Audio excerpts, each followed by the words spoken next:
27 मई 1999 आज कारगिल युद्ध का 24वां दिन था। बर्फ की पहली सफेद चादर में एक मिग जहाज उड़ रहा था। मिग के अंदर बैठे सोल्जर्स को कहा जाता है कि इस मिशन को अबॉर्ट कर दो, लेकिन सोल्जर किसी दूसरे जहाज की तलाश में लगातार आगे बढ़ता जा रहा था। लेकिन वो इस बात से अनजान था कि वहां पर छिपे हुए आतंकी पहले से ही उसके लिए घात लगाए बैठे हैं। फिर जैसे ही वो जहाज आतंकियों की रेंज में आता है तो वो मिसाइल से अपना टारगेट लॉक कर देते हैं और फिर उस मिसाइल को उस जहाज पर दाग देते हैं। जहाज में बैठे पायलट का नाम था अहुजा। फिर अहुजा जैसे ही उस मिसाइल को अपनी ओर आता हुआ देखता है तो वो मिसाइल से बचने के लिए जहाज को इधर उधर घुमाने लगता है, लेकिन लाख कोशिश करने के बावजूद भी मिसाइल अहुजा का पीछा नहीं छोड़ती और पूरे जहाज को तबाह कर देती है। अब इस बात पर पाकिस्तानी सैनिक बहुत ही खुश होते हैं और इस बात की खबर जनरल परवेज मुशर्रफ को दे देते हैं। फिर वो उन सैनिकों से कहता है कि अब हम देखेंगे इंडिया एयरफोर्स के कितने सोल्जर्स को मरने के लिए भेजती है। तो दोस्तों, ये तो सीरीज की शुरुआत थी जिसको मैं आगे एक्सप्लेन करने वाला हूँ। सीरीज का नाम है ऑपरेशन सफेद सागर, जो कि हाल ही में रिलीज हुई है। इस सीरीज में हम देखने वाले हैं कि एयरफोर्स ने कारगिल युद्ध में कैसे अपनी भूमिका निभाई और इस पूरे युद्ध में एयरफोर्स के कितने जवान शहीद हुए। बस आप जल्दी जल्दी वीडियो को लाइक कर दें और हो सके तो सब्सक्राइब भी कर दें।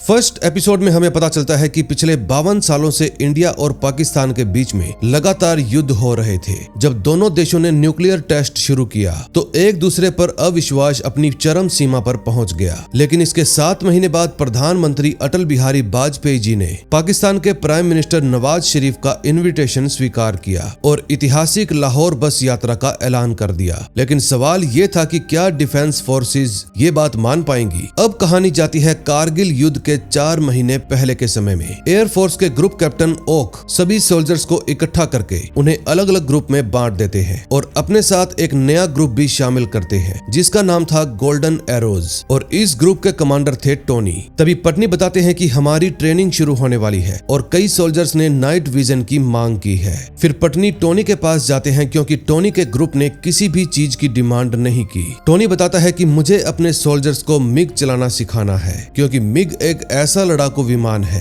जिसकी स्पीड बहुत ही तेज है और साथ में उसको लैंड करने और टेक ऑफ करने में भी ज्यादा टाइम नहीं लगता। टोनी पटनी से सिर्फ एक ही बात कहता है कि हमें सिर्फ एक कोच की जरूरत है जो हमारे सोल्जर्स को मिग उड़ाना सिखा सके और उनको नई नई स्ट्रेटजी सिखा सके। फिर टोनी कोच के रूप में स्क्वाड लीडर अजय आहूजा की मांग करता है। तभी हम अजय आहूजा को देखते हैं जो अपनी वाइफ अलका से माफी मांग रहे थे क्योंकि उनकी ड्यूटी की वजह से उनको बार बार एक जगह से दूसरी जगह पर शिफ्ट करना पड़ रहा था। अजय आहूजा का एक बेटा भी है जिसका नाम है अंकुर। फिर अजय अंकुर से कुछ सवाल पूछता है। अंकुर जवाब तो दे देता है लेकिन काफी स्लो। फिर अजय उसको समझाता है कि एक फाइटर पायलट को 1 सेकंड के अंदर जवाब चाहिए होता है। अगर तुम फाइटर पायलट बनना चाहते हो तो इसके लिए तुम एकदम तैयार रहो। फिर वो जल्दी से भटिंडा के एयरफोर्स में पहुंच जाते हैं जहां पर वो सबसे पहले टोनी से मिलते हैं। इस समय वहां पर मौजूद सभी सोल्जर्स अपनी क्लास अटेंड कर रहे थे जहां पर चाओ उनको समझा रहे थे कि उन्हें एलओसी पार करने के बाद 45 सेकंड के अंदर अंदर वहां से वापस आना होगा और इन 45 सेकंड के अंदर उनको वहां की फोटोज क्लिक करनी होंगी। इतने में टोनी भी अजय आहूजा के साथ वहां पर पहुंच जाते हैं और सभी फाइटर पायलट की मुलाकात अजय आहूजा से करवाते हैं। फिर टोनी उन सभी को बताते हैं कि 19 फेब को इंडिया पाकिस्तान का पीस सबमिट है और उस समय हमारे प्रधानमंत्री वाजपेयी जी पाकिस्तान में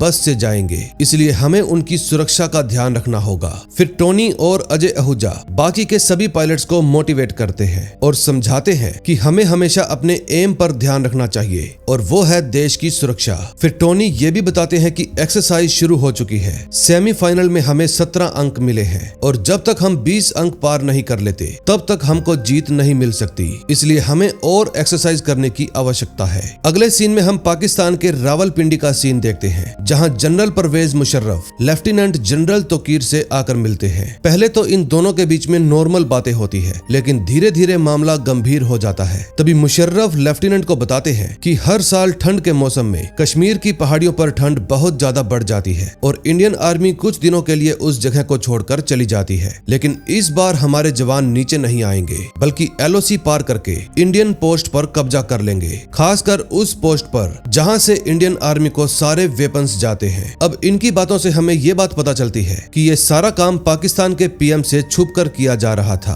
और उनको इस बारे में कुछ भी पता नहीं था। दूसरी तरफ नवाज शरीफ एक कैबिनेट बिठाते हैं, लेकिन कैबिनेट में नवाज शरीफ को कुछ मंत्री इंडिया के खिलाफ भड़काने लगते हैं। उन सभी का कहना था कि इंडिया हमें आगे चलकर धोखा देने वाला है और आप जो ये पीस टॉक कर रहे हैं ये किसी भी काम की नहीं रहेगी। लेकिन नवाज शरीफ को इस बात पर विश्वास था कि इंडिया ऐसा कभी भी नहीं करेगा, क्योंकि आजकल उनकी अटल बिहारी वाजपेयी जी से बातें होती रहती थी। दूसरी तरफ भटिंडा एयरबेस पर तैयारी शुरू हो चुकी थी। सोल्जर्स अपने अपने मिग को लेकर उड़ान भर रहे थे। तभी प्लान के मुताबिक एक पायलट जिसका नाम धाली था और दूसरा पायलट जिसका नाम गोफी था, वो दोनों टीममेट की तरह प्लान के ऊपर काम करते हैं। तभी थोड़ी देर बाद एयरबेस से उनके पास एक जानकारी आती है कि उनके सामने एक बहुत बड़ा बादल आने वाला है, इसलिए जल्दी से बेस पर वापस लौट आए। लेकिन धाली कहता है कि मैं सब कुछ संभाल लूंगा, इसलिए वो आगे ही बढ़ता जाता है। अब गोफी ठहरा धाली का जूनियर, इसलिए गोफी को भी उनकी बात माननी पड़ती है और वो उनके पीछे पीछे चला जाता है। फिर वो दोनों ही उस कड़कड़ाते हुए तूफान के बीच से अपने मिग को पार करवाने लगते हैं, जबकि एयरबेस पर उनका सिग्नल रडार पर दिखाई ही नहीं दे रहा था। फिर काफी संघर्ष के बाद आखिरकार दोनों आगे निकल जाते हैं। अब उनके पास केवल 45 सेकंड थे,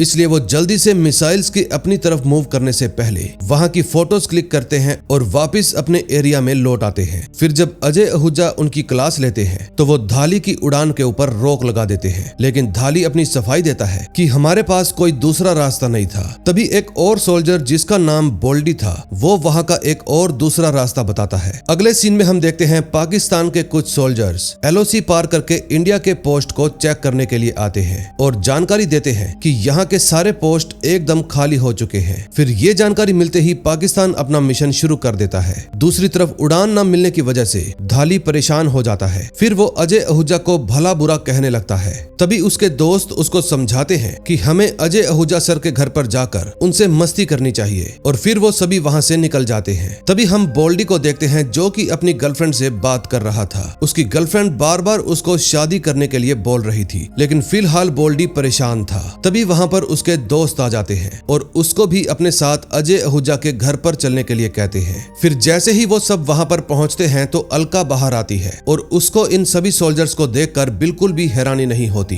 क्योंकि अक्सर उनके साथ ऐसा सब कुछ होता रहता था। फिर वो सभी को अंदर इनवाइट करती है। अब वो इन सब के लिए खाना बनाना चाहती थी, इसलिए सारी सब्जियां लाकर उनके ही बीच में रख देती है ताकि वो सभी उन सब्जियों को काटें। अब ये सब तो ये सोच कर आए थे कि यहाँ पर आकर पार्टी करेंगे, लेकिन यहाँ पर तो अलका मैम ने इनको काम दे दिया। फिर थोड़ी देर बाद जब खाना वगैरह बन जाता है तो सभी लोग खाना खाने के लिए बैठ जाते हैं, लेकिन इसी दौरान धाली बोल्डी का चुपके से वॉलेट ले लेता है। ये देखते ही बोल्डी धाली से अपना वॉलेट छीनने लगता है। फिर दोनों के बीच में काफी देर तक छीना झपटी होती है और बोल्डी अचानक से झपट्टा मारकर अपना वॉलेट छीन लेता है, जिसकी वजह से धाली को चोट लग जाती है। तभी अगली सुबह मुशर्रफ नवाज शरीफ से आकर मिलते हैं, क्योंकि वो सभी पाकिस्तानी सोल्जर्स की छुट्टियां कैंसिल करवाना चाहते थे, क्योंकि अपने मिशन को पूरा करने के लिए उनको बहुत सारे सोल्जर्स की आवश्यकता पड़ रही थी। लेकिन मुशर्रफ उनके सामने इस बात का जिक्र नहीं करते कि वो एलओसी पार करके इंडिया पोस्ट पर कब्जा कर रहे हैं, बल्कि वो तो एक झूठी कहानी बनाते हैं कि मुजाहिदीन, जो कि एक आतंकी ग्रुप है, हमारे इलाके में घुसने की कोशिश कर रहा है और इसी वजह से हम सिक्योरिटी बढ़ाना चाहते हैं। ये बात सुनते ही नवाज शरीफ उनको परमिशन दे देते हैं। दूसरी तरफ भटिंडा एयरबेस पर माधवी नाम की एक लड़की आती है जो कि टोनी से मिलने के लिए आई थी। इस समय बोल्डी भी वहीं पर खड़ा था। दरअसल माधवी अपना घर छोड़कर आई थी, लेकिन अब समस्या ये थी कि माधवी रहेगी कहाँ। फिर अजय आहूजा उनको कहते हैं कि माधवी अलका के साथ रह सकती है और इसी बहाने दोनों का मन भी लग जाएगा और अलका को अच्छा भी लगेगा। तभी क्लास लेते समय अजय आहूजा उन सबको नई स्ट्रेटजी बताते हैं और बोर्ड पर 6 प्लेन्स लगाते हैं। फिर वो बताते हैं कि अगर हम इसको रडार में देखेंगे तो हमें यहाँ पर कितने प्लेन दिखाई देंगे। सभी का कहना था कि 6 प्लेन दिखेंगे, लेकिन धाली बताता है कि सिर्फ 1 प्लेन, यानी कि एक बड़ा डॉट। हालांकि ये चीज सोल्जर्स को बहुत ही मुश्किल लग रही थी। फिर अजय आहूजा बताते हैं कि धाली भी अब उड़ान भर सकता है और साथ में वो ये भी बताते हैं कि अब धाली के टीममेट को बदल दिया गया है। धाली अब बोल्डी के साथ फ्लाई करेगा। अब सभी पायलट बताई गई स्ट्रेटेजी के अनुसार फ्लाई करते हैं। धाली उन सभी को इंटरसेक्ट कर रहा था। फिर धीरे धीरे करके सभी मिग जहाज एक दूसरे के करीब आ जाते हैं और रडार सिस्टम पर एक बड़ा सा डॉट दिखने लगता है, लेकिन वो सभी अपनी स्पीड को कंट्रोल नहीं कर पा रहे थे और ना ही एक दूसरे के साथ अपना तालमेल बिठा पा रहे थे। कोई आगे जा रहा था तो कोई पीछे, इसलिए बोल्डी को काफी काफी मुश्किलों का सामना करना पड़ रहा था।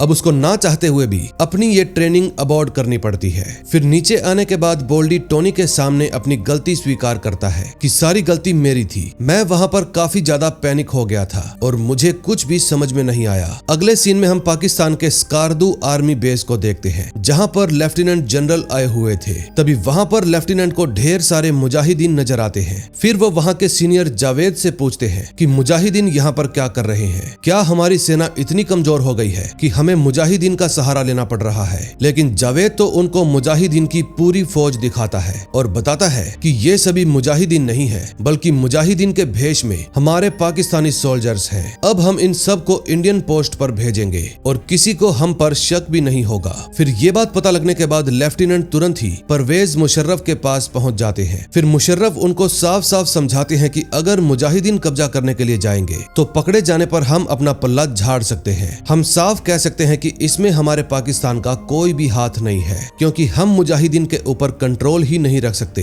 तभी ऑर्डर मिलने पर सभी मुजाहिदीन LOC क्रॉस करके इंडिया में जाने लगते हैं और वहां जाकर अलग अलग दिशा में फैल जाते हैं। अब नेक्स्ट एपिसोड में देखेंगे क्या होता है।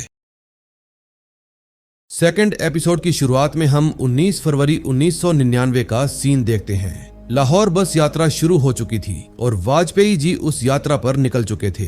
बस अटारी बॉर्डर को क्रॉस करते हुए पाकिस्तान के अंदर पहुंच जाती है और वहां पर नवाज शरीफ वाजपेयी जी का स्वागत करते हैं। लेकिन सबसे घटिया बात यह थी कि पाकिस्तान आर्मी की तरफ से कोई भी सीनियर ऑफिसर उनके स्वागत के लिए नहीं आया था। यह बात नवाज शरीफ को भी बहुत बुरी लगती है। फिर वो तुरंत ही मुशर्रफ के पास पहुंच जाते हैं और कहते हैं कि अगर आपको पीस टॉक से कोई दिक्कत थी तो पहले क्यों नहीं बताया। अब मेरा आर्डर है कि समारोह में आप सभी भी शामिल होंगे। दूसरी तरफ गोल्डी सारी बात माधवी को बताता है कि कैसे मेरे ऊपर शादी का प्रेशर है और वह अभी शादी नहीं कर सकता। इस बात से माधवी गुस्सा होकर वहां से चली जाती है। फिर वे सभी बार बार फ्लाई करने की प्रैक्टिस करते हैं, लेकिन गोल्डी पहले की तरह ही बार बार पैनिक होता जा रहा था। इधर पीस टॉक की सभा में अटल बिहारी वाजपेयी जी अपनी कविताएं कह रहे थे और फिर चारों तरफ तालियों की आवाज गूंजने लगती है। फिर वहां से जाते समय मुशर्रफ के अलावा बाकी सभी ऑफिसर भी वाजपेयी जी को सैल्यूट करते हैं, लेकिन मुशर्रफ उन्हें सैल्यूट नहीं करता। यह बात वाजपेयी जी को अच्छी नहीं लगती और इसकी वजह से नवाज शरीफ भी मुशर्रफ के ऊपर काफी गुस्सा होते हैं। अगले दिन टोनी और आहूजा दोनों अपनी अपनी वाइफ के साथ बैठकर खाना खा रहे थे, लेकिन तभी वहां पर गोल्डी पहुंच जाता है और कहता है कि मुझे किसी और कोटा में भेज दीजिए जहां पर रिस्क कम हो, क्योंकि माधवी के पेरेंट्स चाहते हैं कि मैं उस जगह पर ज्वाइनिंग करूं जहां रिस्क कम हो, तभी वो माधवी की शादी मुझसे करवाएंगे। गोल्डी की यह बात सुनकर दोनों काफी ज्यादा सीरियस हो जाते हैं। फिर टोनी इसके बारे में बाद में बात करने को कहता है। अगले सीन में हम देखते हैं 20 फरवरी 1999 में लाहौर में पीस टॉक होती है, जिसमें नवाज शरीफ बार बार कश्मीर का मुद्दा उठा रहे थे, लेकिन उनकी इस बात पर कोई भी जवाब नहीं दिया जाता। इस बात से नवाज शरीफ काफी ज्यादा उदास हो जाते हैं। फिर उनके अब्बा जी समझाते हैं कि तुम्हें इस मामले में बड़ी ही शालीनता से काम करना होगा, क्योंकि अमेरिका चाहता है कि हम अपने पड़ोसी मुल्क से दोस्ती कर लें, तभी अमेरिका हमारे साथ रहेगा। अब मजबूरन नवाज शरीफ को मुस्कुराते हुए ये सब कुछ मानना पड़ता है और फिर वो लाहौर डिक्लेरेशन पर भी साइन कर देते हैं। ये उस समय की रियल तस्वीर है जब यह घटना हुई थी। अगले सीन में हम देखते हैं फाइनल के दिन नजदीक आते जा रहे थे और गोल्डी वहां से गायब था। सभी परेशान थे, लेकिन तभी वहां पर अजय आहूजा पहुंच जाते हैं और उनसे एक्सरसाइज के बारे में पूछते हैं। सभी बताते हैं कि गोल्डी तो यहाँ से गायब है, तो ट्रेनिंग कैसे की जाएगी। फिर अजय आहूजा उन्हें गोल्डी को ढूंढने के लिए कहते हैं और वहां से जाने लगते हैं। तभी ढाली आहूजा को बुलाता है और बताता है कि गोल्डी काफी ज्यादा मेंटल प्रेशर में है, हमें गोल्डी को किसी और के साथ रिप्लेस कर देना चाहिए। हालांकि ढाली ये भी कहता है कि ये गलत है, लेकिन हमें स्क्वाड टीम के लिए ये सब करना होगा। उसकी बातें सुनकर आहूजा सर कुछ भी नहीं कहते और उन सभी को शाम के समय ट्रेनिंग ग्राउंड में बाइक लेकर बुलाते हैं। इधर नवाज शरीफ के पास मुशर्रफ की कॉल आती है और दोनों की बातों से पता चलता है कि मुशर्रफ अभी भी नवाज शरीफ को इंडिया के खिलाफ भड़का रहा है। मुशर्रफ बताता है कि इस पीस टॉक के बाद भी कुछ बदलाव नहीं होगा, सब कुछ पहले के जैसा ही रहेगा। फिर परवेज मुशर्रफ नवाज शरीफ को ही बर्फीली घाटियों में बुला लेता है ताकि वह उन्हें कश्मीर का खूबसूरत नजारा दिखा सके। नवाज शरीफ वहां जाने को तैयार हो जाते हैं। फिर कॉल कट होने के बाद मुशर्रफ अपने सभी ऑफिसर्स को बताते हैं कि हमें अप्रूवल मिल जाएगा, लेकिन फिर वो एक ऑफिसर को ये भी कहते हैं कि मैप में LOC की लाइन नहीं दिखनी चाहिए, यानी कि यहाँ भी नवाज शरीफ का कटने वाला था। इधर ट्रेनिंग ग्राउंड में सभी अपनी अपनी बाइक लेकर पहुंच जाते हैं, जो कि कुल 6 बंदे थे। फिर सभी अपनी अपनी बाइक को दिए गए मार्क पर सेट करते हैं और गोल्डी की पोजीशन बीच में रख दी जाती है। आहूजा सर का कहना था कि आप लोगों को बिल्कुल जहाज की तरह ही मार्क किए गए रूट की तरफ बढ़ना है। पहले तो सभी को बहुत ही आसान लगता है, लेकिन ट्विस्ट ये था कि सभी बाइक्स को एक दूसरे से बांधना होगा। आहूजा सर की यह बात सुनते ही सभी के चेहरों पर खामोशी छा जाती है। फिर आहूजा सर उन सभी को रस्सी देते हैं और गोल्डी जल्दी जल्दी रस्सी को बांधना शुरू कर देता है। फिर आहूजा सर ये भी कहते हैं कि अगर रस्सी टूटी तो दोबारा से शुरू किया जाएगा। फिर सभी लोग रस्सी बांधकर तैयार हो जाते हैं और आगे बढ़ने लगते हैं, लेकिन बीच में रस्सी टूट जाती है और सभी बाइक्स गिर जाती है। फिर वो सभी दोबारा से स्टार्टिंग पॉइंट पर आकर उसी तरीके से शुरुआत करते हैं, लेकिन इस बार भी रस्सी टूट जाती है क्योंकि ये सभी अपनी बाइक की स्पीड मेंटेन नहीं कर पा रहे थे। कोई 40 की स्पीड पर चल रहा था, कोई 30 पर, और उसी वजह से बार बार रस्सी टूट रही थी और इसी बात को लेकर इन सभी के बीच में बहस भी होने लगती है। तभी आहूजा उन्हें अपने पास बुलाते हैं और गोल्डी से पूछते हैं कि बताओ तुम लोगों को कौन सी स्पीड पर चलना चाहिए। गोल्डी कहता है कि 40 की स्पीड फिक्स करते हैं। अब वे सभी गाड़ी में लगे स्पीडोमीटर को देखते हुए आगे बढ़ना शुरू करते हैं और इस बार अच्छे तरीके से पूरा लूप कंप्लीट करते हैं। लेकिन अब की बार आहूजा सर एक और ट्विस्ट देते हैं और उनके स्पीडोमीटर पर ब्लैक कलर की टेप चिपका देते हैं। फिर वो उन्हें दोबारा से इसी रूट को फॉलो करने को कहते हैं। गोल्डी कहता है कि हो जाएगा। इसके बाद वे सभी दिल लगाकर तैयारी करते हैं और एक दूसरे की स्पीड को देखकर अपनी स्पीड मेंटेन करते हैं। उनकी यह जीत देखकर आहूजा सर को खुशी होती है। दूसरी तरफ नवाज शरीफ भी मुशर्रफ के साथ बर्फीली वादियों में पहुंच चुके थे।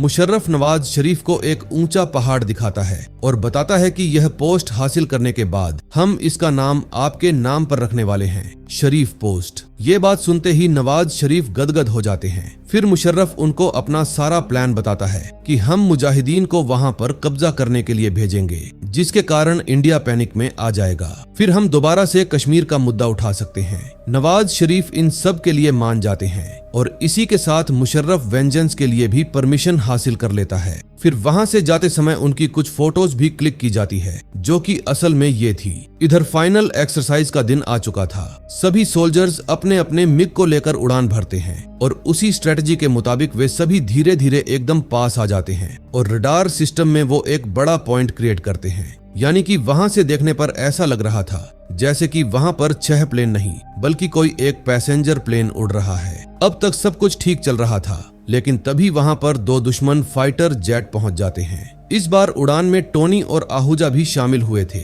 लेकिन जैसे ही बेस से उन्हें दुश्मन फाइटर जेट की जानकारी मिलती है तो वे सभी जल्दी से फोटोज क्लिक करते हैं और बचते बचाते बेस पर वापस लौट आते हैं। अब इस फाइनल मिशन के बाद सभी खूब एंजॉय करते हैं। अब कहानी डायरेक्ट 3 महीने आगे जाती है, यानी 5 मई 1999। अब सर्दियां धीरे धीरे कम हो रही थीं और इंडियन सोल्जर्स अपनी पोस्ट पर वापस लौट रहे थे। उन्हें बिल्कुल भी अंदाजा नहीं था कि उनके साथ अभी क्या होने वाला है। फिर जैसे ही वो थोड़ा आगे बढ़ते हैं, उनके ऊपर गोलियों की बौछार होने लगती है और वहां गए भारतीय सैनिक शहीद हो जाते हैं। जब यह खबर आर्मी बेस पर पहुंचती है तो हलचल मच जाती है, लेकिन दिक्कत ये थी कि नीचे से यह सब चीजें देखी नहीं जा सकती थीं और ऊपर से दुश्मन इनकी हर मूवमेंट पर नजर रखे हुए थे। इस हरकत पर पाकिस्तान एकदम शांत था। उसका साफ कहना था कि यह काम मुजाहिदीनों का है और किसी को भी इस बात पर शक नहीं होता कि पाकिस्तान झूठ बोल सकता है, क्योंकि कुछ महीने पहले ही उनमें पीस टॉक भी हुई थी।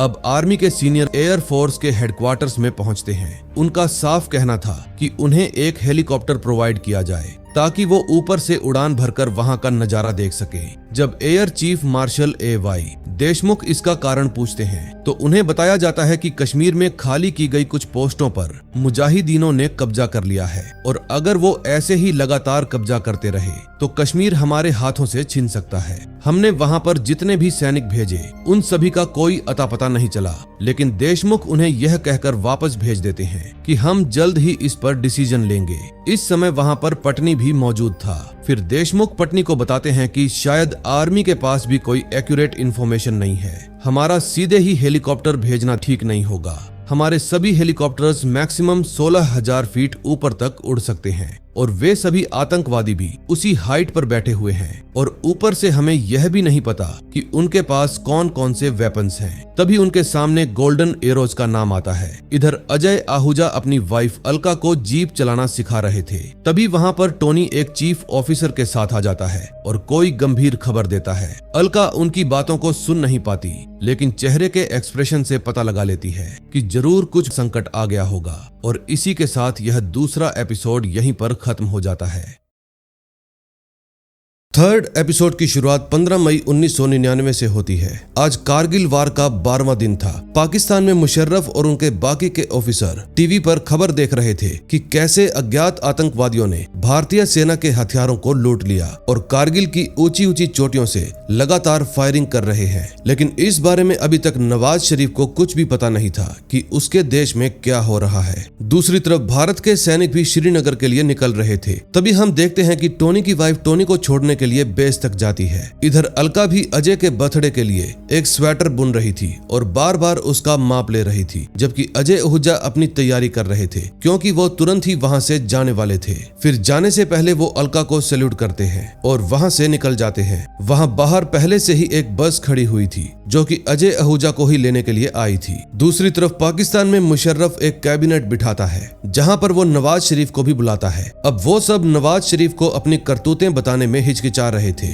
फिर नवाज शरीफ कहते हैं कि जो भी कहना है साफ साफ कहो, जिसके बाद परवेज मुशर्रफ नवाज शरीफ के पास आता है और एक मैप में दिखाता है कि हमने जितनी भी पोस्ट को कैप्चर किया है वो सारी की सारी इंडिया की पोस्ट हैं और सभी LOC के पार हैं। ये बात सुनते ही नवाज शरीफ भड़क जाते हैं क्योंकि उन्होंने इस बात की परमिशन नहीं दी थी। इस समय वहां पर पाकिस्तान की खुफिया एजेंसी ISI भी आई हुई थी। फिर मुशर्रफ अपना प्लान बताने लगता है कि हमने अपने सोल्जर्स को मुजाहिदीन बनाकर वहां पर भेजा है और किसी को भी शक नहीं होगा कि इसमें पाकिस्तान सरकार का भी हाथ है। हमें बस उनको ये विश्वास दिलाना है कि ये काम मुजाहिदीन का है। लेकिन फिर भी नवाज शरीफ इस ऑपरेशन को तुरंत ही बंद करने को कहते हैं। फिर मुशर्रफ कई बार नवाज शरीफ को इंडिया के खिलाफ भड़काने की कोशिश करता है, लेकिन नवाज शरीफ का भारत के प्रति विश्वास बिल्कुल भी नहीं टूटता।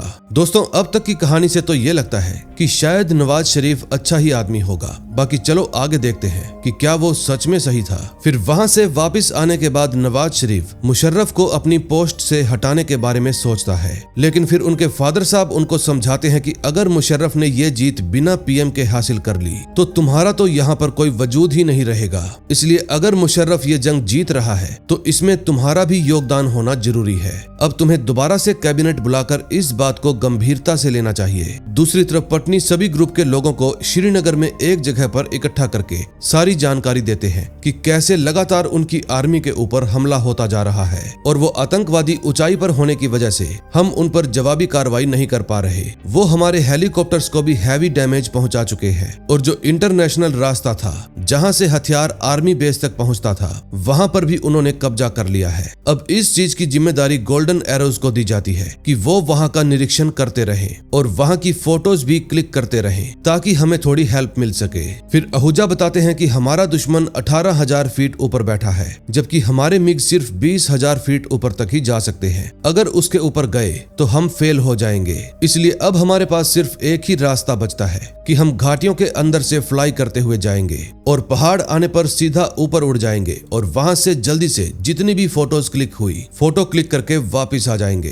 पहली बार फोटो कैप्चर करने के लिए आहूजा और टोनी जाने वाले थे। दोनों अपने अपने मिग लेकर उड़ान भरते हैं, लेकिन घाटियों के बीच से मिग को ले जाना एक तरह से पॉसिबल नहीं था, लेकिन इनके पास कोई दूसरा रास्ता भी नहीं था। फिर दोनों अपने अपने मिग को लेकर घाटियों के बीच से निकल पड़ते हैं, लेकिन एक जगह घाटी काफी ज्यादा संकरी थी और काफी घुमावदार थी, इसलिए उनको अपना मिग थोड़ा टेढ़ा करना पड़ता है। लेकिन फिर भी वो बड़ी ही सफाई के साथ वहां से निकल जाते हैं। फिर जैसे ही आतंकवादियों आतंकवादियों को मिग की आवाज सुनाई देती है तो वो जल्दी जल्दी अपने हथियारों को सफेद कपड़े से ढक देते हैं ताकि वो बर्फ की आड़ में छिप जाएं। और इसके अलावा जितने भी लोग थे वो भी छुप जाते हैं। तभी टोनी और आहूजा वहां आसपास का पूरा निरीक्षण करते हैं लेकिन उन्हें कुछ भी दिखाई नहीं देता। फिर वो दोनों वहां से जितनी भी फोटोज क्लिक होती हैं उनको क्लिक करके वापस से बेस पर लौट आते हैं। दूसरी तरफ नवाज शरीफ मुशर्रफ को बुलाते हैं और उसके प्लान को पूरी तरह गंभीरता के साथ सुनते हैं। इन सभी की बातों से एक बात क्लियर हो जाती है कि रशिया इंडिया की सपोर्ट में है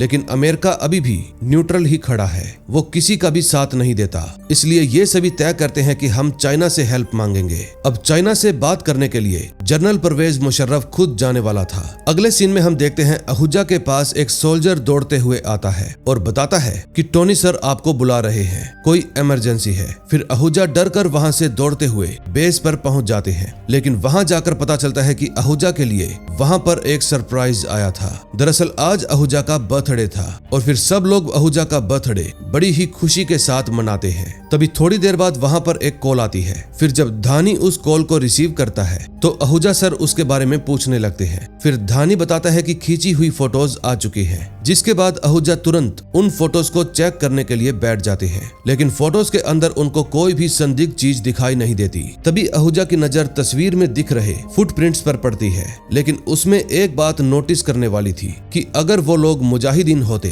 तो वो एक लाइन में ना चलते, जबकि वहां पर जो फुटप्रिंट्स थे वो एक लाइन में थे, यानी कि जरूर वहां पर पाकिस्तानी सोल्जर्स ही मौजूद हैं। फिर ये बात तुरंत ही अटल बिहारी वाजपेयी जी को बताई जाती है कि वो लोग उस रास्ते का इस्तेमाल सिर्फ एक बार नहीं बल्कि बार बार कर रहे हैं, यानी कि जो सोल्जर्स मुजाहिदीन बनकर आए हैं वो कई महीनों से यहाँ पर आ जा रहे हैं। अब वाजपेयी जी को भी एहसास हो जाता है कि पाकिस्तान ने उनके साथ विश्वासघात किया है जिसका जवाब हम जरूर देंगे। फिर वो इंडियन एयरफोर्स को बॉम्बिंग करने की परमिशन दे देते हैं लेकिन उनकी एक शर्त थी कि कोई भी एलओसी के दूसरी तरफ नहीं जाएगा, क्योंकि पाकिस्तान तो यही चाहता है कि हम एलओसी पार करके उनकी तरफ जाएं ताकि वो दुनिया को दिखा सके कि उन्होंने तो कुछ किया ही नहीं है, इंडिया ही पहले गुंडागर्दी दिखा रहा है। लेकिन दिक्कत इस बात की थी कि अगर इस युद्ध में न्यूक्लियर हथियार का यूज हुआ तो बाकी देशों की तरफ से हम पर एक प्रेशर क्रिएट किया जाएगा कि जो भी जहां पर है वहीं पर रहने दिया जाए और एक नई एलओसी क्रिएट की जाए। इससे हम कश्मीर का एक बहुत बड़ा हिस्सा खो देंगे। तभी पटनी और देशमुख दोनों हेलीकॉप्टर से फ्लाई करते हुए वहां का निरीक्षण करने के लिए जाते हैं। फिर पटनी देशमुख से पूछता है कि हम एलओसी पार करके स्ट्राइक नहीं कर सकते या फिर एलओसी पार ही नहीं करनी। देशमुख बताते हैं कि हम इनमें से कुछ भी नहीं कर सकते और यहीं से शुरू होता है ऑपरेशन सफेद सागर, क्योंकि अगर एयरफोर्स ने कोई भी एक्शन नहीं लिया तो नीचे खड़ी आर्मी गोलियों से भून दी जाएगी और इसी सफेद सागर में वो सब दफन हो जाएंगे। अब पटनी एक बार फिर से सबको इकट्ठा करते हैं और बताते हैं कि हमें हमला करने की परमिशन मिल गई है लेकिन एलओसी क्रॉस करके दूसरी तरफ नहीं जाना। अब सभी लोग इस बात से हैरान थे कि बिना एलओसी क्रॉस किए हमला कैसे होगा, लेकिन इनके पास कोई दूसरा रास्ता भी नहीं था, इसलिए इनको आदेशों का पालन करना था। अब धीरे धीरे ये खबर पूरे देश में फैल जाती है कि पाकिस्तानी सोल्जर्स ही मुजाहिदीन बनकर इंडियन चेक पोस्ट पर कब्जा करके बैठे हैं। फिर जब ये खबर नवाज शरीफ देखते हैं तो वो तुरंत ही वाजपेयी जी के पास कॉल करते हैं और अपनी सफाई देने लगते हैं कि वो सब मुजाहिदीन है, पाकिस्तान आर्मी का इसमें कोई भी हाथ नहीं है। लेकिन फिर भी वाजपेयी जी को अब सब कुछ पता चल चुका था और वो नवाज शरीफ की इस गद्दारी से बहुत ज्यादा नाराज थे, इसलिए नवाज शरीफ को भी उनके सामने शर्मिंदा होना पड़ता है। अब धीरे धीरे बॉम्बिंग की तैयारी शुरू हो जाती है और 2 फाइटर जेट बॉम्बिंग करने के लिए भेजे जाते हैं। अब ये बात तय होती है कि जैसे ही वो सभी बॉम्बिंग करेंगे वैसे ही गोल्डन एरोज के मिग जहाज वहां की फुटेज कैप्चर करेंगे ताकि उनको पता चल सके कि बॉम्ब कहां पर गिरे हैं। लेकिन उनको तो इस बात का अंदाजा भी नहीं था कि वहां पर जो दुश्मन बैठे हैं वो पहले से ही घात लगाए हुए हैं। फिर प्लान के मुताबिक दोनों हाइना जेट वहां पर बॉम्बिंग करने के लिए निकल जाते हैं, लेकिन तभी उनके ऊपर मिसाइल दाग दी जाती है। फिर उनमें बैठे पायलट अपनी जान बचाते हुए जेट को काफी ऊपर तक ले जाते हैं और मिसाइल के हमले से बच जाते हैं। दरअसल मिसाइल इसलिए मिस हो गई थी क्योंकि मिसाइल को बिना लॉक किए ही फायर कर दिया गया था। अब उनमें से ही एक हाइना जेट काफी ऊपर जाने के बाद अपना इंजन गवा देता है और बड़ी ही तेजी के साथ नीचे गिरने लगता है। फिर वो गलती से पाकिस्तान के एरिया में क्रैश हो जाता है, जबकि दूसरे हाइना जहाज को आगे जाने की परमिशन नहीं थी, इसलिए वो तुरंत ही वहां से वापस लौटने लगता है। फिर जैसे ही ये बात आहूजा और धाली को पता चलती है तो आहूजा तय करता है कि अब मैं उस हाइना जहाज को ढूंढने के लिए वहां पर जाऊंगा।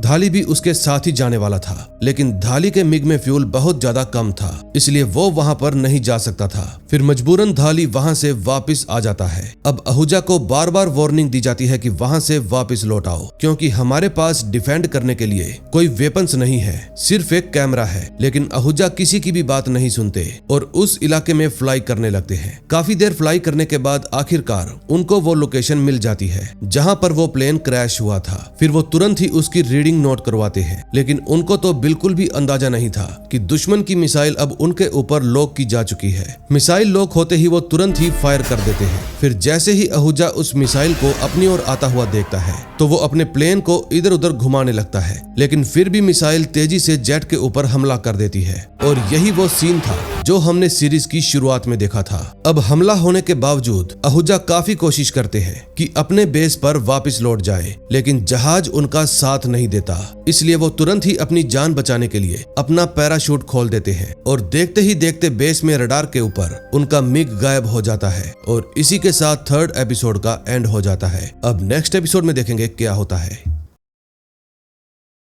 फोर्थ एपिसोड में हम देखते हैं आहूजा अपना पैराशूट लेकर एक नदी के किनारे लैंड कर जाते हैं, लेकिन वो नदी एलओसी के उस पार थी, यानी कि वो अभी पाकिस्तान में खड़े थे। फिर वो तुरंत ही अपने पैराशूट को समेटते हैं ताकि दुश्मन को उनके ऊपर शक ना हो सके और तेजी से जंगलों के बीच भागने लगते हैं। फिर वे एक जगह कुछ पत्थरों के बीच रुककर अपना मैप निकालते हैं और कंपास से चेक करते हैं कि उनकी लोकेशन कहाँ है। इस समय उनके पास एक और डिवाइस भी था जिससे वह अपने बेस पर कांटेक्ट कर सकते थे, लेकिन आहूजा उस डिवाइस को तोड़कर वहीं पर फेंक देते हैं, क्योंकि उन्हें पता था कि इस डिवाइस को डिटेक्ट किया जा सकता है, जिससे उनके पाकिस्तान में होने की खबर पाक आर्मी को पता लग सकती है। अब यह न्यूज हर तरफ फैल जाती है कि इंडियन जेट पर बड़ा हमला हुआ है। मुशर्रफ तय करता है कि वो अपने सोल्जर्स को कुछ समय के लिए कम कर देगा, क्योंकि सैटेलाइट के जरिए भी एलओसी पर नजर रखी जा सकती है और ऐसे में वह कोई भी संदिग्ध वहां पर नहीं चाहता था। इधर पाकिस्तान में अजय आहूजा को ढूंढने के लिए डॉग स्क्वाड का सहारा लिया जाता है। आहूजा जैसे ही डॉग स्क्वाड की आवाज सुनता है वह तुरंत ही वहां से भागने लगता है। तभी उन सोल्जर्स को आहूजा का सामान मिल जाता है और उन्हें समझ आ जाता है कि जरूर आहूजा यहीं आसपास ही है, इसलिए वह चारों तरफ आहूजा को ढूंढने लगते हैं। इधर टोनी और उसके बाकी साथियों को भी पता चल जाता है कि आहूजा अब भी जिंदा है और पाकिस्तान में है, इसलिए वो उसे लेने के लिए हेलीकॉप्टर से जाने का प्लान बनाते हैं। लेकिन तभी वहां पर पाटनी पहुंच जाते हैं और उन सबको एलओसी क्रॉस करने से मना कर देते हैं। दूसरी तरफ अजय आहूजा अपनी जान बचाते हुए चुपके चुपके भाग रहे थे। फिर वह एक पुल पर पहुंच जाते हैं जहां पर उनको चारों तरफ से घेर लिया जाता है और पकड़ लिया जाता है। दूसरी तरफ पटनी दोबारा से सभी सोल्जर को एक जगह पर इकट्ठा करते हैं और ऑपरेशन सफेद सागर सस्पेंड कर देते हैं, क्योंकि अब एलओसी के आसपास भटकने पर भी रोक लगा दी गई थी। ये सब बताकर पटनी वहां से जाने लगते हैं। तभी टोनी खड़ा होकर उससे सवाल करता है, पहले हमें एलओसी क्रॉस करने से रोक दिया गया और फिर आहूजा सर को बचाने के लिए भी एलओसी क्रॉस नहीं करने दी गई। अब नौबत यहाँ तक आ गई कि हमें हमला करने से भी रोका जा रहा है। पटनी बताते हैं कि हमें कड़े फैसले लेने पड़ रहे हैं। पिछले 2 दिनों में हमने 2 एयरक्राफ्ट खो दिए हैं और हमारे 2 पायलट्स भी गायब हैं, लेकिन सभी का कहना था कि हमें लड़ते रहना चाहिए। तभी पाटनी बताते हैं कि कारगिल एक छोटा सा डॉट है, अगर ये हमला ऐसे ही चलता रहा तो हमारे देश के कई जवान शहीद हो जाएंगे और इसी दौरान अगर किसी और ने हमारे ऊपर हमला कर दिया तो हमारा पूरा देश तबाह हो सकता है। यही कारण है कि ऑपरेशन सफेद सागर सस्पेंड कर दिया गया है। पटनी बताते हैं कि गुस्सा मैं भी हूँ, लेकिन हमें कोल्ड स्ट्रेटजी का यूज करना होगा। ऐसा नहीं है कि हम स्ट्राइक नहीं करेंगे, हम बाहर से मिसाइल उनकी तरफ दागेंगे, लेकिन इसके लिए हमें मिराज की हेल्प लेनी होगी, जो कि एक ऐसा जेट है जो कई किलोमीटर दूर तक अपनी मिसाइल गिरा सकता है। लेकिन दिक्कत यह थी कि मिराज के जो मिसाइल्स हैं वे अभी पूरी तरह तैयार नहीं हुए थे, अभी भी उसके हथियारों पर काम चालू था। तभी हम सेंगी को देखते हैं जो वहीं पर मौजूद था। जहां पर मिराज के बॉम्ब्स बनाए जा रहे थे। तभी सेंगी के पास गोल्डी का फोन आता है और गोल्डी उसे वहां का पूरा हाल बताता है। सेंगी पूछता है कि ढाली कैसे है। गोल्डी बताता है कि जब से ढाली मिशन से वापस आया है तब से वह अजय आहूजा सर का जिम्मेदार खुद को मान रहा है। इधर पाकिस्तान आर्मी आहूजा को पकड़कर जावेद के पास लेकर आती है। फिर आहूजा को एक टेंट में बिठाकर उससे पूछताछ की जाती है कि पाकिस्तान में घुसने का तुम्हारा इरादा क्या था। आहूजा साफ कह देता है कि मैं गलती से पाकिस्तान में लैंड हो गया था, लेकिन पाकिस्तानी सैनिक तो आहूजा को बुरी तरह पीटने लगते हैं और दोबारा से वही सवाल पूछते हैं। फिर आहूजा बताता है कि मेरे जेट पर हवाई हमला हुआ था और मैं पैराशूट खोलकर अपनी जान बचा रहा था, लेकिन पैराशूट मुझे एलओसी के इस पार ले आया। इस समय टीवी पर एक खबर चल रही थी कि भारत का एक घुसपैठिया पाकिस्तान में पकड़ा गया है। जैसे ही यह खबर मुशर्रफ तक पहुंचती है तो वह तुरंत ही लेफ्टिनेंट अजीज को कॉल करता है और बताता है कि तुम खुद जाकर आहूजा से बात करो। दरअसल मुशर्रफ का प्लान यह था कि वो आहूजा से कबूल करवाना चाहता था कि वो पाकिस्तान पर हमला करने के लिए आया था, और अगर आहूजा ये बात कबूल कर लेता तो सारी गलती हिंदुस्तान की हो जाती।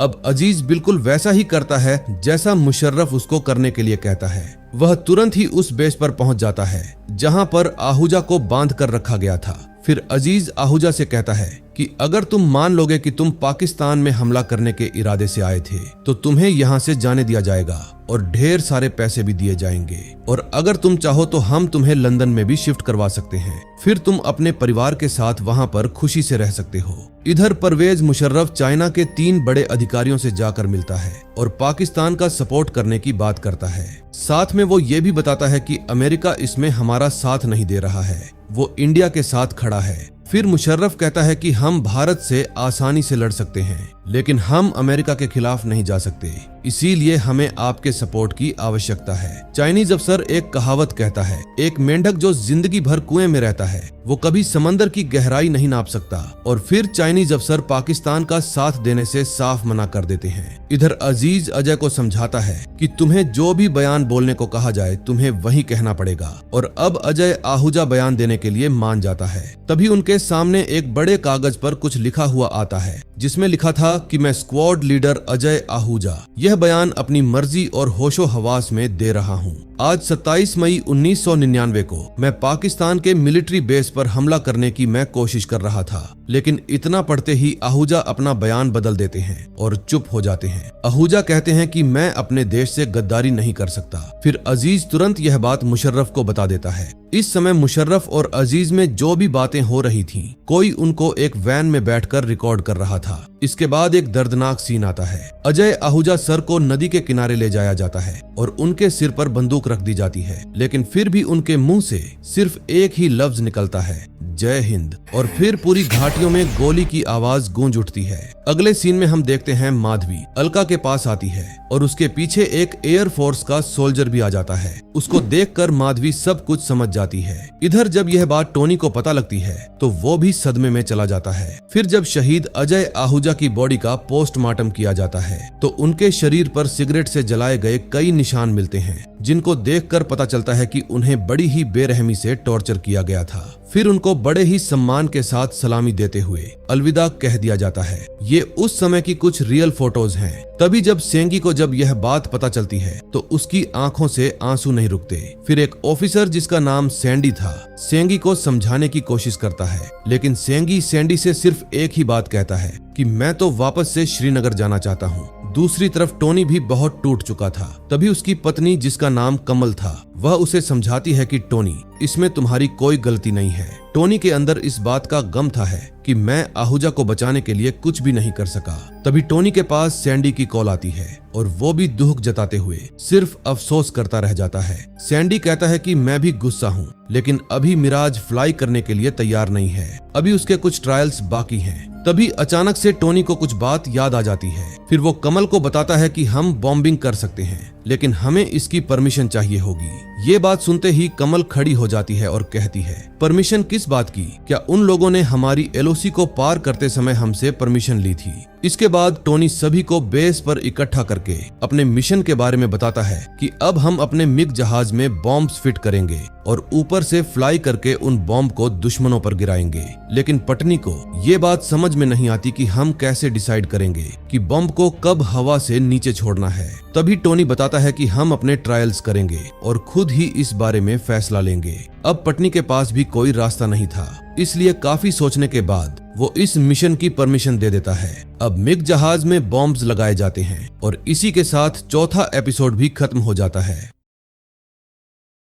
5th एपिसोड की शुरुआत 3 जून 1999 से होती है। आज से बॉम्बिंग ट्रायल शुरू होने वाला था। फिर सभी फाइटर्स को बताया जाता है कि आप लोगों के टारगेट की लगभग एक पीक से दूसरी पीक की दूरी 200 मीटर के अराउंड है। सो आप लोगों को बॉम्ब इस तरह से गिराने हैं कि बॉम्ब जाकर सीधे 200 मीटर के दायरे में ही गिरे। अगर आप लोगों ने बॉम्ब को पहले रिलीज कर दिया तो बॉम्ब हमारी इंडियन आर्मी के ऊपर भी गिर सकते हैं, और अगर बाद में रिलीज किया तो वो घाटी के दूसरी तरफ जाकर गिरेंगे, जिससे हमें कुछ भी फायदा नहीं होगा। इसलिए कुछ भी करके हमें घाटी के ऊपर वाले क्षेत्र में ही बॉम्ब गिराने हैं, जहां आतंकवादी पहले से ही घात लगाकर बैठे हैं। फिर जब ट्रायल शुरू होते हैं तो सबसे पहले धाली अपने जेट में बॉम्ब लगाकर जाता है, लेकिन जब वो उड़ान भर रहा था तो उसके दिमाग में सिर्फ एक ही बात चल रही थी कि अजय आहूजा सर को मैंने क्यों जाने दिया। और ये बात सोचते सोचते वो अपने एम से डिस्ट्रैक्ट हो जाता है और बिना कुछ किए वापस आ जाता है। अब बॉम्बिंग के ट्रायल बार बार किए जाते हैं और हर बार टारगेट 750 मीटर की दूरी पर रहता है और हर बार बॉम्ब टारगेट से काफी ज्यादा दूर जाकर गिरता है, लगभग 740 मीटर दूर। लेकिन फिर बार बार ट्राई करने के बाद वो टारगेट के थोड़े करीब आ जाते हैं, यानी 50 से भी ज्यादा बार ट्रायल करने के बाद उनका दायरा अब 500 मीटर के अराउंड पहुंच जाता है।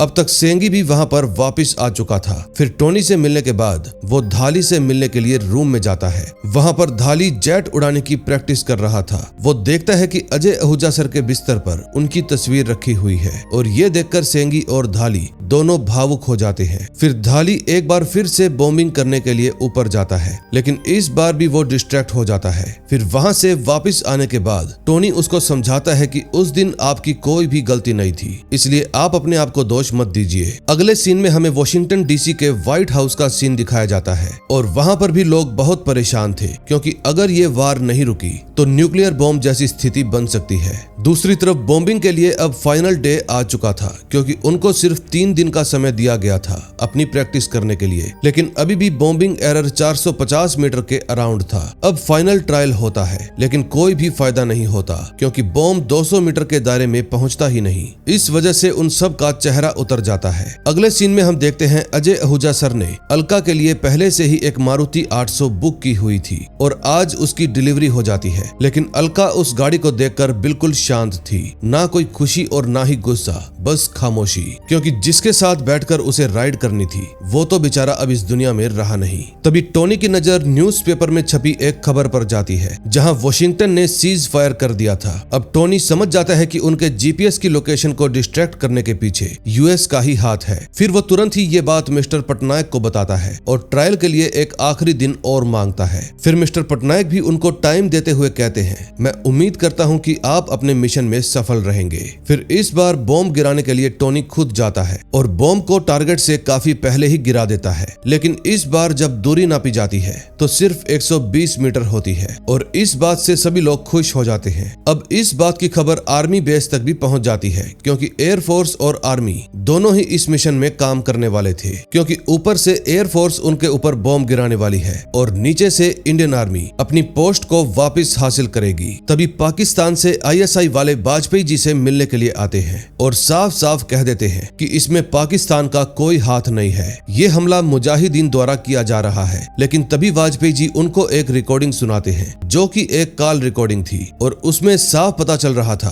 कि इसके पीछे पाकिस्तान का ही हाथ है। अब रिकॉर्डिंग सुनने के बाद आईएसआई वाले भी बहुत ज्यादा चौंक जाते हैं। फिर उनके वहां से जाने के बाद ये खबर मीडिया द्वारा सभी चैनल्स में फैला दी जाती है। अब ये खबर पाकिस्तान के साथ साथ दूसरे देशों में भी काफी ज्यादा फैल जाती है और जब ये खबर नवाज शरीफ और मुशर्रफ तक पहुंचती है तो वो दोनों भी हैरान हो जाते हैं। फिर नवाज शरीफ फैसला लेते हैं कि अब मैं इस ऑपरेशन को बंद करवा दूंगा। फिर वो तुरंत ही मुशर्रफ के पास पहुंचकर उसको ये ऑपरेशन बंद करने के लिए आदेश देते हैं। लेकिन मुशर्रफ तो बहुत ही चालाक आदमी था। वो कई सारे डॉक्यूमेंट्स लाकर नवाज शरीफ के सामने रख देता है और बताता है कि हमने जो कुछ भी किया वो आपके ऑर्डर्स के चलते ही किया, क्योंकि आपने ही हमें ऐसा करने के ऑर्डर्स दिए थे। फिर वो सारे डॉक्यूमेंट्स दिखाता है जिनमें नवाज शरीफ ने खुद साइन किए हुए थे और वो फोटो भी दिखाता है जिसमें नवाज शरीफ निरीक्षण करने के लिए बर्फीली वादियों में गए थे। अब नवाज शरीफ पूरी तरह से फंस चुके थे, इसलिए मजबूरी में उनको इस ऑपरेशन में साथ देना पड़ता है। फिर मुशर्रफ उनको बताता है कि हम ये जंग जीत रहे हैं और जीती हुई जंग से हम पीछे नहीं हट सकते,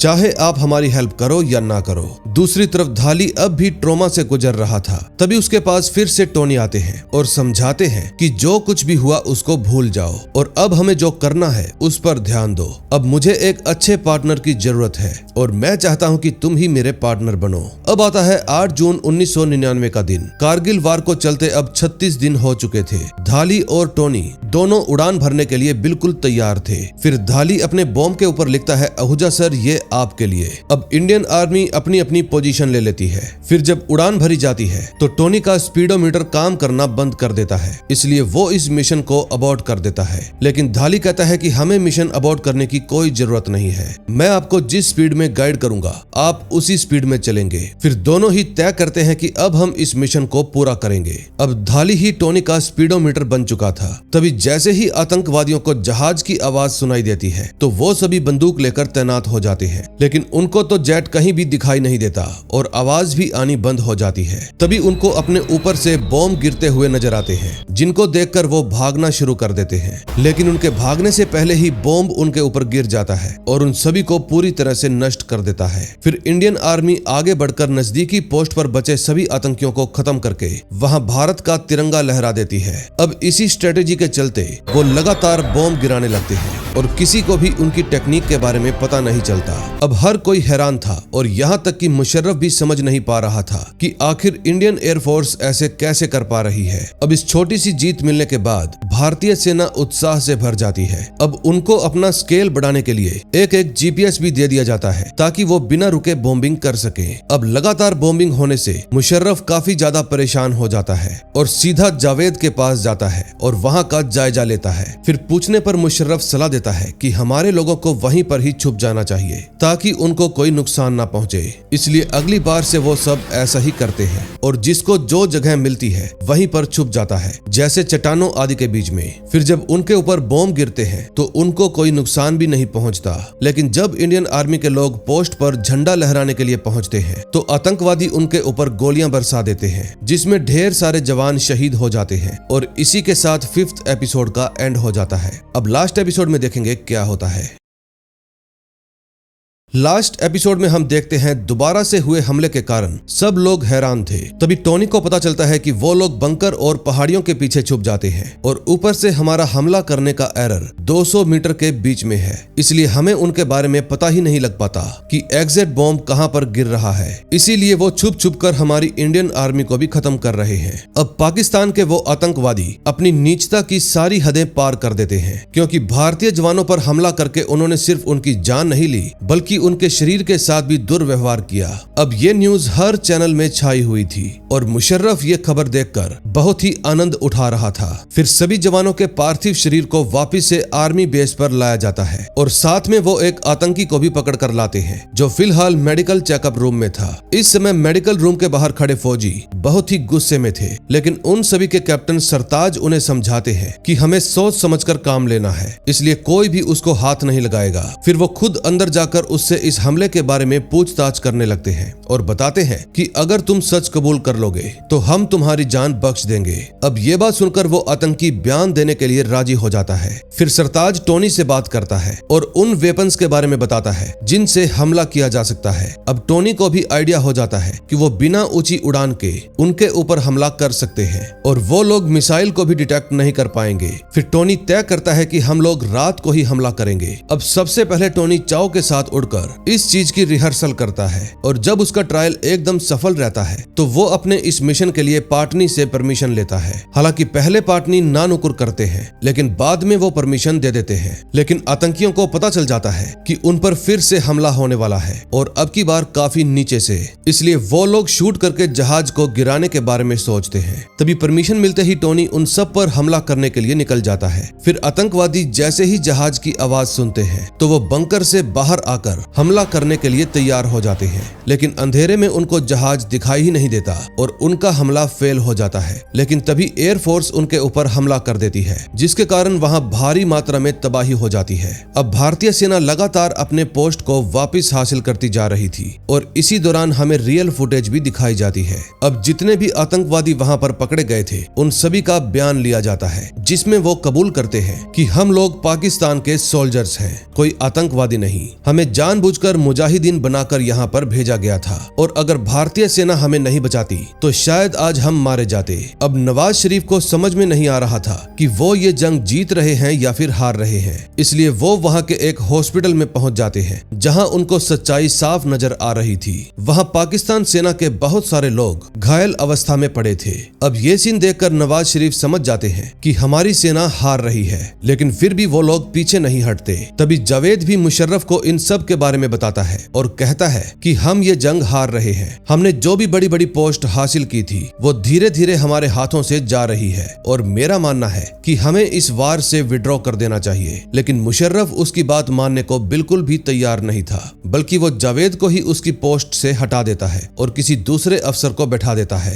क्योंकि उसकी नजरों में अब जावेद ये काम करने के बिल्कुल भी लायक नहीं था। तभी हम देखते हैं कि इंडियन एयरफोर्स रात को जब फ्लाई कर रही थी तो वो लोग एक बात नोटिस करते हैं कि आतंकी लगातार मिसाइल चला रहे हैं, इसलिए उनको समझ में ही नहीं आता कि आखिर वो मिसाइल किस हिसाब से दाग रहे हैं। फिर बेस पर वापस आने के बाद पाटनी एक आदमी को लेकर आता है जो कि खुफिया कॉल रिकॉर्डिंग करता था और फिर वो आदमी एक रिकॉर्डिंग सुनाता है जिसको सुनकर साफ पता चलता है कि पाकिस्तान आर्मी अब रडार सिस्टम का यूज कर रही है ताकि उनको जहाज की लोकेशन पता चल सके। अब पाटनी के पास सिर्फ दो ही रास्ते थे, या तो वो मिराज को लेकर उड़े या फिर भारतीय सेना धीरे धीरे ऊपर चढ़कर ये लड़ाई खुद लड़े, जो कि बहुत ज्यादा रिस्की थी। अब ये बात सुनते ही गोल्डी काफी ज्यादा सोच में पड़ जाता है, लेकिन तभी उसके दिमाग में एक खुराफाती आइडिया आता है और वो बताता है कि आहूजा सर ने हमें एक खास तरह की ट्रेनिंग दी थी जिसमें रडार सिस्टम में 6 जहाजों की सिर्फ एक ही डॉट दिखाई देती है। पहले तो टोनी इसके लिए इजाजत नहीं देता क्योंकि टोनी को लग रहा था कि हम इस उड़ान के लिए फिलहाल तैयार नहीं हैं। लेकिन फिर वो सभी फाइटर टोनी को विश्वास दिलाते हैं कि हम पूरी तरह से उड़ान भरने के लिए तैयार हैं और फिर परमिशन मिलते ही वो लोग इसके ऊपर काम करना भी शुरू कर देते हैं। अब 8 फाइटर जेट वहां पर इंटरसेप्ट करने वाले थे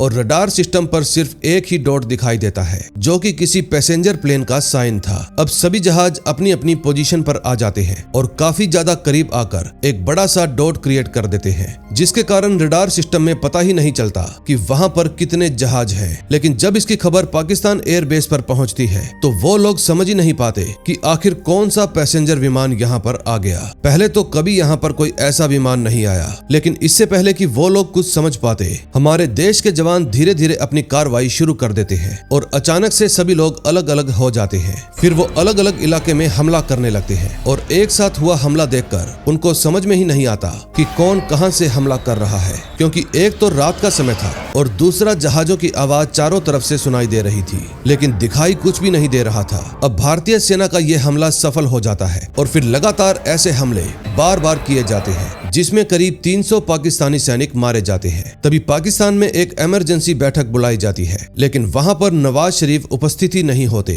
फिर मुशर्रफ के पूछने पर उन्हें पता चलता है कि वो वॉशिंगटन डीसी गए हैं ताकि इस वार को रुकवा सके। अब दिन आता है 4 जुलाई 1999 का। नवाज शरीफ वॉशिंगटन डीसी में पहुंचकर प्रेसिडेंट से इस बात की हेल्प मांगते हैं, लेकिन वो लोग तो पाकिस्तान की हेल्प करने के लिए बिल्कुल भी तैयार नहीं थे, बल्कि वो लोग नवाज शरीफ को कहते हैं कि अब आपके पास सिर्फ 2 ही रास्ते हैं, या तो स्वीकार कर लें कि ये सारा ऑपरेशन आपकी मौजूदगी में चलाया गया है, या फिर उन सोल्जर्स को वापस बुला लें। अब नवाज शरीफ बहुत बड़ी मुसीबत में फंस चुका था। उसको समझ में ही नहीं आता कि उसको क्या करना चाहिए। दूसरी तरफ पाकिस्तान में भी लगातार दंगे बढ़ रहे थे और चारों तरफ नवाज शरीफ के पुतले जलाए जा रहे थे, क्योंकि इस बार हमले में पाकिस्तान को बहुत भारी नुकसान हुआ था। मारे जाने वाले सैनिकों के परिवार के लोग धरना प्रदर्शन कर रहे थे। वहीं दूसरी तरफ इंडिया के अंदर जितने भी पाकिस्तानी सोल्जर्स मारे गए थे, उन सभी को बड़ी ही शिद्दत के साथ दफनाने का आदेश दिया जाता है। अब पाकिस्तान में मार्शल लॉ लगा दिया जाता है। अब पाकिस्तान आर्मी का कहना था कि हम लोग जंग जीत रहे थे, लेकिन प्राइम मिनिस्टर नवाज शरीफ ने ही अमेरिका के प्रेशर में आकर घुटने टेक दिए। अब एक बात साफ थी कि भारतीय सेना अपने इस मिशन में जीत चुकी थी और हर जगह सिर्फ खुशियों का ही माहौल था।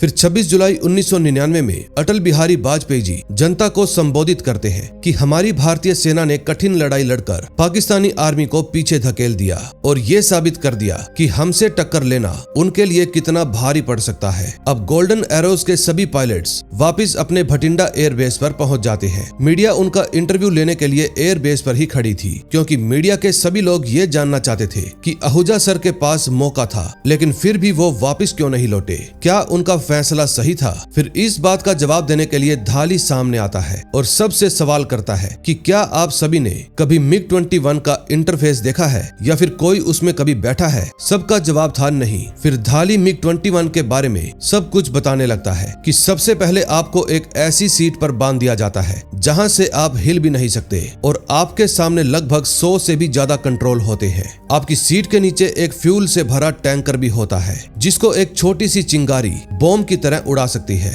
फिर धाली उन सब से सवाल करता है कि अगर आप उस कॉकपिट में बैठे होते तो आपकी सबसे पहली प्रायोरिटी क्या होती? सभी का जवाब था जिंदा रहना। फिर धाली बताता है कि उस दिन अजय आहूजा सर ने अपनी जान दांव पर लगाई और किसी और की जिंदगी को अहमियत दी। किसी को भी ये हक नहीं है कि इस बात को जज करे कि उन्होंने सही किया या गलत। अब इस घटना को कुछ महीने बीत जाते हैं, जहां हम देखते हैं कि अलका अब एक पेट्रोल पंप पर काम करती है। फिर एक दिन उनसे मिलने के लिए टोनी खुद वहां पर आते हैं और आज तक टोनी कभी भी हिम्मत जुटाकर अलका के सामने आ ही नहीं पाया था, लेकिन आज वो हिम्मत जुटाकर उनके सामने आता है और स्वीकार करता है कि अगर मैं उनके साथ होता तो कहानी आज कुछ और ही होती। लेकिन अलका टोनी से सिर्फ एक ही बात कहती है कि जाओ जाकर पहले खुद को माफ करो। दरअसल अजय का स्वभाव ही ऐसा था, उनको चाहे जितना भी मना किया जाता, लेकिन वो करते अपने ही मन की थी, इसलिए अफसोस करने की कोई भी जरूरत नहीं है। और इसी के साथ इस सीरीज का एंड हो जाता है। दोस्तों, उम्मीद करता हूँ कि आपको ये सीरीज पसंद आई होगी और अगर आपको ये वीडियो अच्छी लगी तो जल्दी जल्दी वीडियो को लाइक करके चैनल को सब्सक्राइब कर दें और हमारी इंडियन आर्मी के लिए एक प्यारा सा कमेंट बॉक्स में छोड़ दें। मैं मिलूंगा आपसे नेक्स्ट वीडियो में। Till then bye bye.